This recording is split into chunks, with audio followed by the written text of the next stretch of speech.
repente se enrede pensando de dónde viene la palabra lineal.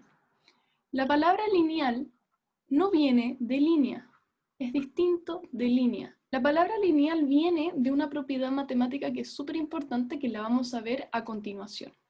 Entonces, las dos propiedades fundamentales que cumplen las funciones que son lineales, o sea, la relación lineal, es la siguiente.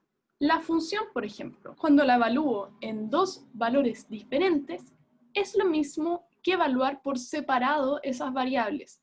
O sea, f, que es una función lineal, evaluado en a más b, es lo mismo que f evaluado en a más f evaluado en b.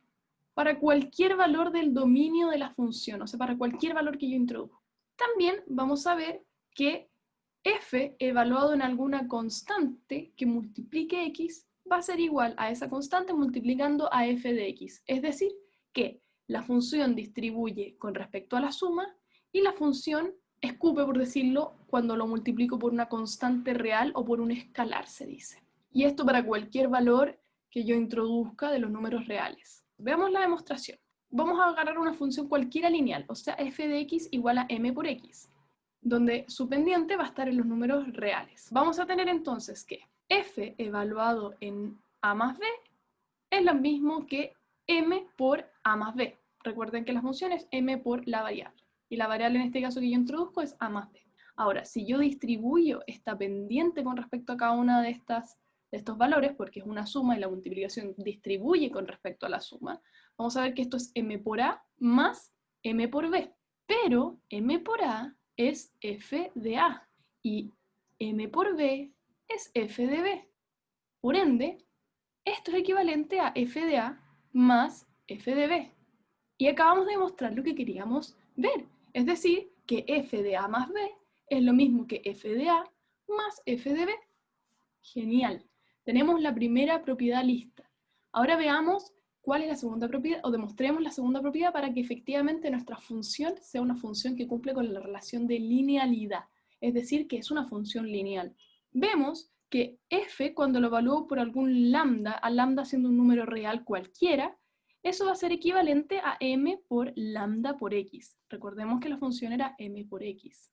Entonces, m por lo que está dentro. Bueno, como la multiplicación es asociativa y en particular yo puedo cambiar de orden los objetos porque es conmutativa, vamos a tener que esto es equivalente a lambda por m por x. Pero esto es exactamente la función que yo estoy estudiando.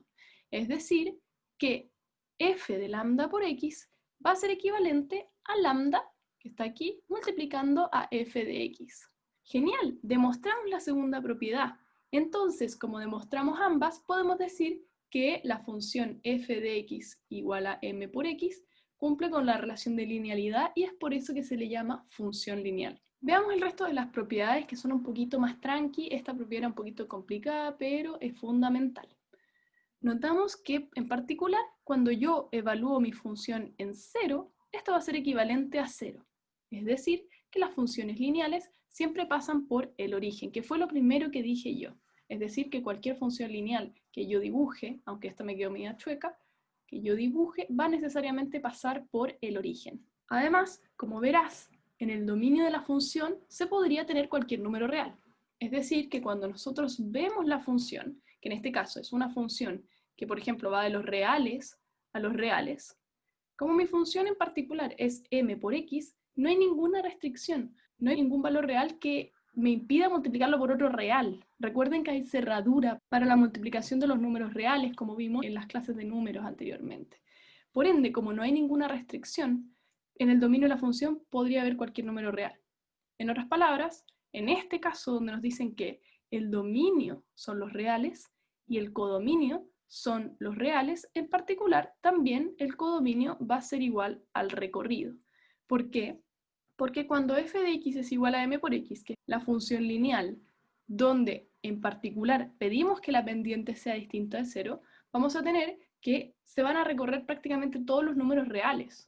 ¿Qué quiero decir con eso? Cuando la pendiente es distinta de 0, nosotros vamos a tener una función que, de alguna manera, va a recorrer todos los valores de y, si es que extendemos esto al infinito, porque va a ser muy larga, y también todos los valores de x. O sea, lo que yo le introduzca en X va a determinar qué tanto yo recorro en el eje Y. Pero si la pendiente es igual a 0, mi función va a ser una función que solamente va a estar situada en el eje X. Es decir, va a ser una función en particular que va a ser 0, siempre 0.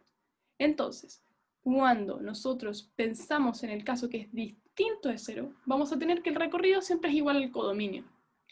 Pero si es que la función posee una pendiente nula, el recorrido siempre va a ser 0. Siempre, siempre. Ahora, entonces, para visualizar esto de las pendientes, veamos un ejemplo donde hay 4 funciones lineales con distintas pendientes. Este gráfico me encanta porque ilustra muy bien el tema de cómo visualizar las pendientes. Digamos que tenemos aquí 4 funciones. Voy a llamar a f de x igual a x la función roja, g de x igual a 2 por x a la función azul, h de x vamos a llamar a la función que tiene la pendiente 1 medio o 0,5, que va a ser la función verde, y la función que es morada la vamos a llamar m de x, donde necesariamente la pendiente es menos 1 medio de x. Me interesa estudiar los comportamientos de cada una. Notemos que la función roja va a corresponder a la función que yo les llamé anteriormente la función identidad. ¿Por qué? Porque simplemente no le hace nada a la variable que yo introduzco en la función. Lo interesante de la función identidad es que esta siempre pasa de alguna manera cortando por la mitad los cuadrantes. Recuerden que este es el cuadrante 1, este es el cuadrante 2, este es el cuadrante 3 y este es el cuadrante 4. Y vemos que la función lineal justo pasa cortando por la mitad. Es decir, que esta área va a ser igual a la área de abajo. Eso es súper interesante. Y también vemos que si yo aumento la pendiente, por ejemplo, paso de la función f a la función g, doblando la pendiente, o sea, haciendo el doble, cuando yo paso, por ejemplo, le introduzco el valor 1, la función identidad me devuelve 1, mientras que la función g me devuelve 2. O sea, me devuelve el doble que la que está abajo. Y eso a mí me parece súper interesante. Lo mismo que acá, cuando yo introduzco 2 a la función identidad, me devuelve 2, pero cuando yo introduzco 2 a la función g, me devuelve 4. En el caso de cuando yo estudio la función 1 medio o la función h de x igual a 1 medio de x, que es la verde, vamos a ver que cuando yo introduzco un 1, en vez de obtener el doble como era el caso de g, obtenemos la mitad, obtenemos 1 medio. Y claro, porque al evaluarlo en 1, h de 1 tiene que ser 1 medio. Ahora, si lo evalúo en 2, h de 2 es necesariamente 1 medio por 2, lo que es 1, porque claramente la función me da la mitad del valor que yo le introduzca. Entonces, cuando yo introduzco 2, la mitad corresponde a 1, y es el valor que está aquí. Ahora, en el caso de la función que posee pendiente negativa y en particular posee menos 1 medio, lo que va a pasar es que cuando yo le introduzca una variable x, me va a devolver la mitad de esa, pero en valor negativo, o sea, menos x medio o menos 1 medio por x. Entonces, cuando yo le introduzca el valor 2, me va a devolver lo mismo que la variable verde, pero en realidad con valores negativos, es decir, me da menos 1.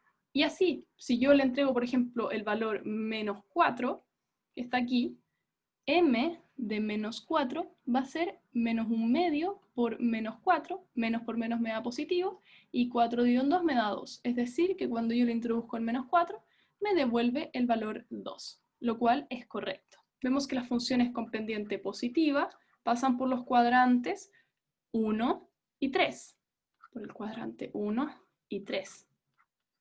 Las funciones con pendientes negativas pasan por el contrario, pasan por los cuadrantes 2 y 4.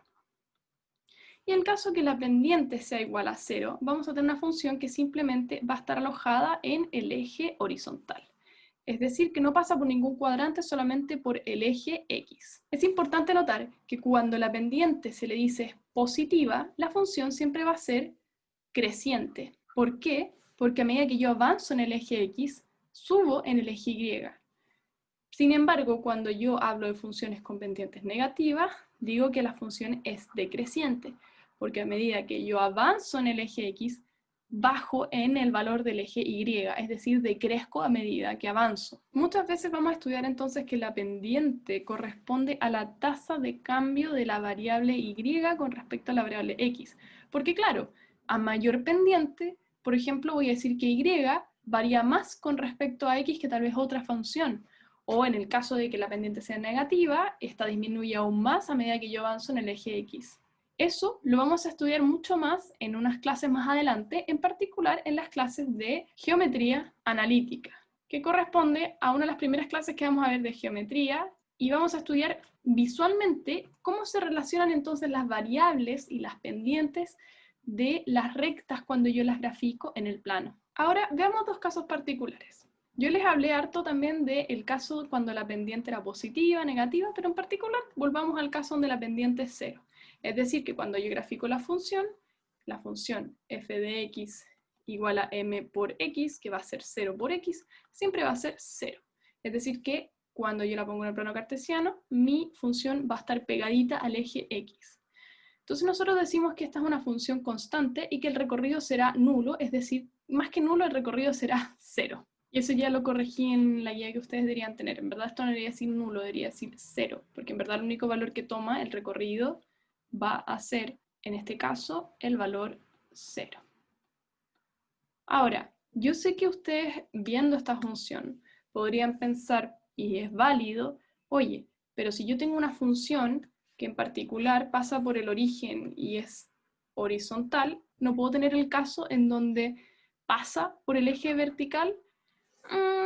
Sí, pero no. Puedes dibujarla, pero eso no es función. Recuerda la definición de funciones. La definición de funciones me decía que para todos los valores de x existe un único valor en y. Es decir, que en este caso, cuando yo me paro en el eje, hay infinitos valores, en el origen hay infinitos valores para x igual a 0 en esta función.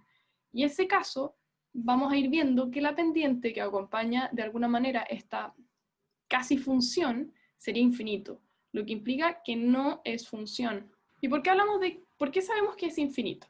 Por lo siguiente. Recuerden que nosotros teníamos que la función identidad era esta que justo corta en 45 grados nuestro plano cartesiano. Vemos de alguna manera que si yo la empiezo a subir, en esta función la pendiente es igual a 1, si la empiezo a inclinar un poquito más, la pendiente va a ser igual a 2, si la inclino aún más, la pendiente va a ser igual a 5, y así, a medida que más aumento la pendiente, más empinada se hace mi función, y va a llegar un punto donde ya no puedo empinarla más, y es cuando me voy al infinito. Y ese caso no puede ser función, en parte porque si yo hago lo mismo, pero desde las pendientes negativas, o sea, dibujo la pendiente que corresponde a m igual a menos 1, y la empiezo a hacer cada vez más negativa, m igual a menos 2, después m igual a menos 5, y así también va a pasar que la pendiente que justo es vertical va a corresponder a la pendiente m igual a menos infinito. Entonces, ¿en qué caso tengo que infinito es igual a menos infinito? Acá hay una contradicción. Entonces vemos que el caso de la recta vertical en el eje Y no puede ser función. Es decir, nunca voy a tener una función, por decirlo lineal, que sea vertical.